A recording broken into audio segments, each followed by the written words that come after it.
Amigos, welcome back. Today we are taking a look at HHN 29. Personally, this was my favorite event year. 2019 fully embraced the 80s and it was killer. This was easily one of the most nostalgic events in HHN history.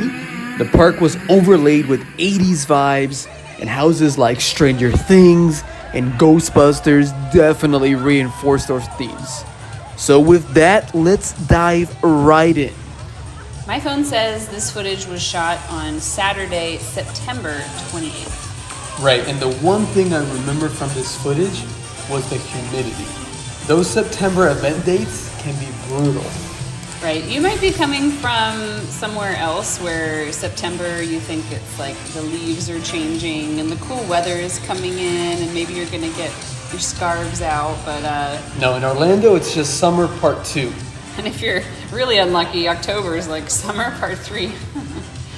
All right, well, if you see the barricades over here, that's where you go for Stay and Scream. It's like a pen that you get to stay in while you're waiting to scream. And Stay and Scream.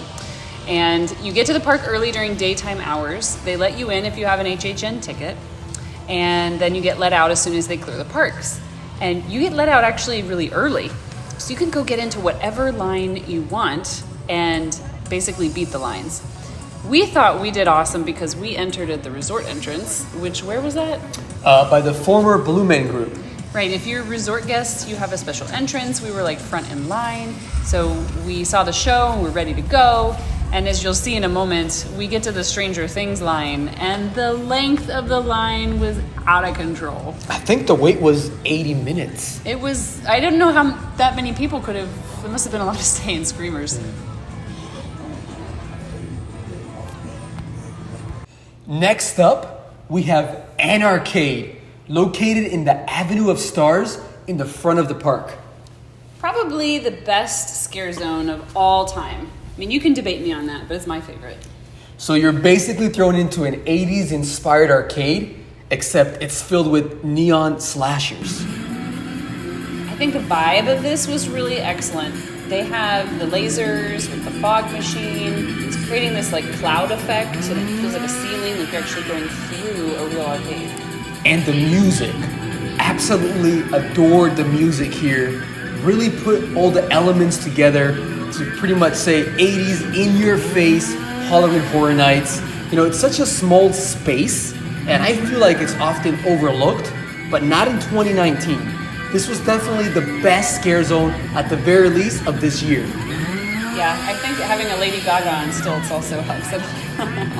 And when Universal rents its scare zone at the end of the event, Anacarade actually won Best Scare Zone of the Year. So there you have it. I think it's also just because there's so many things, right? You said the music, there's the lights, there's the creativity. It was just amazing.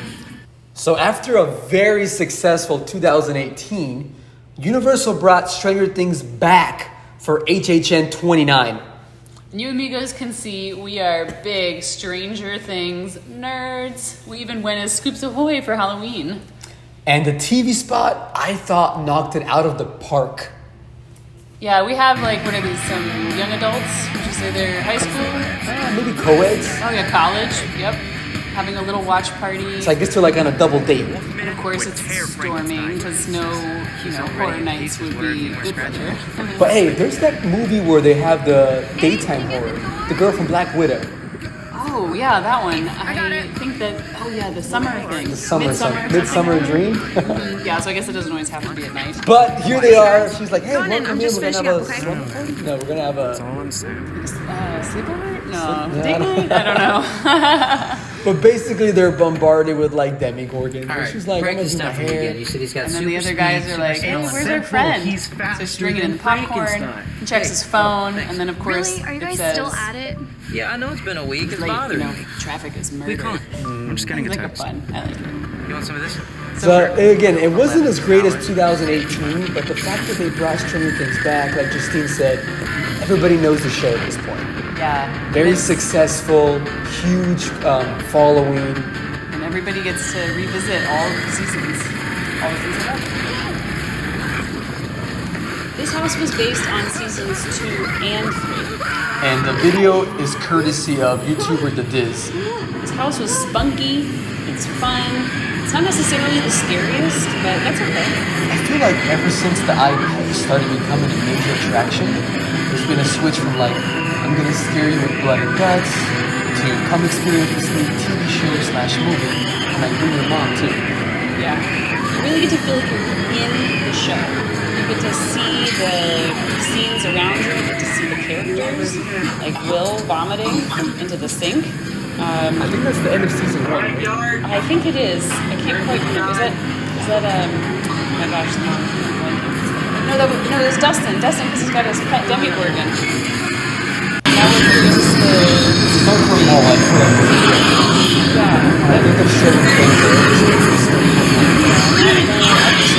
What is this, you ugly piece of shit? And then, of course, there's the characters. Please don't cry, nerds.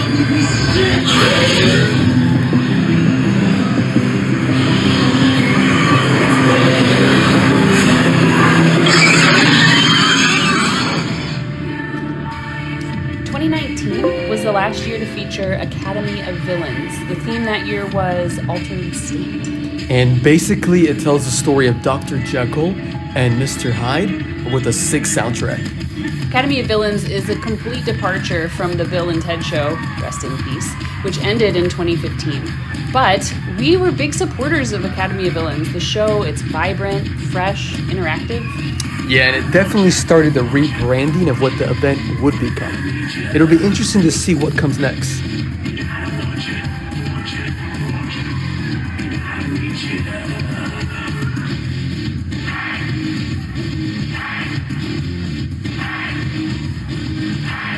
Obviously, we will never see this version of Academy of Villains again.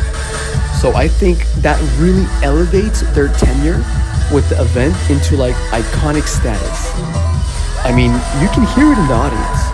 The show was special. The show was unique. And I think that's what was missing from last year's Halloween Nightmare Fuel.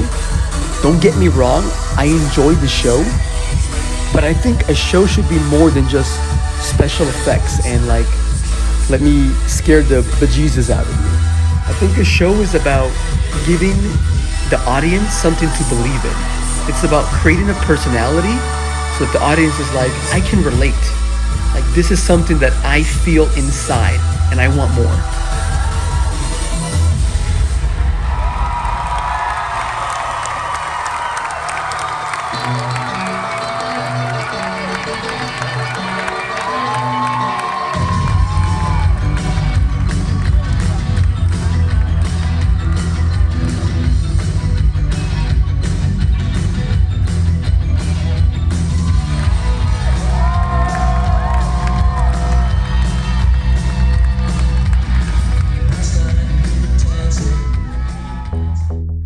So let's talk HHN foodies. No matter the year, the pizza fries are a must. They're back every event. I don't care if you're here for one night or even if you have the freaking Fear Pass. You gotta get the pizza fries. It's like going to Disney and not getting the Mickey pretzel. It's taboo, you know? Now, I don't know if it's like the misleading aluminum container death. You think you're getting a lot of fries, but you're not really. Or maybe it's the fatty cheese after a night of HHN drinking in your Blinky cup. But either way, it always hits the spot. Now, the s'more fries, they were okay. Make your own decision on those. Is your mom here? 2019 also brought back 11's Waffles. Your dad? You guys remember this scene from season 1? Mouth breather. Now, the treat itself, I mean, it looks incredible, but honestly, I don't think I'd get it again. What should we do? You were able to purchase it over in San Francisco, Call the the bakery police. there. I believe the price was $9.99. Looks pretty. Great photos for Instagram, but personally, we got it once and we would not get it again. And for our last tidbit, we are showing the Yeti, Terror of the Yukon. This was our favorite original house in 2019. Basically, you're in some remote section of Canada when lumberjacks have to seek refuge because there's a blizzard. That kind of stuff happens in Canada. Little do they know, there's a Yeti on the loose, and apparently he is pissed. We enjoy the cool air that comes through this house periodically, especially during those humid event nights. So there you have it, amigos, our most memorable events from HHN 29. A quick shout out to the Marathon of Mayhem Lagoon show. I know we did not cover it, but still an HHN 29 classic for sure. The goal is to do another event review. Hopefully you like this video. If you have any suggestions, please let us know. Otherwise, we'll be reviewing HHN 26. So until next time, hasta luego.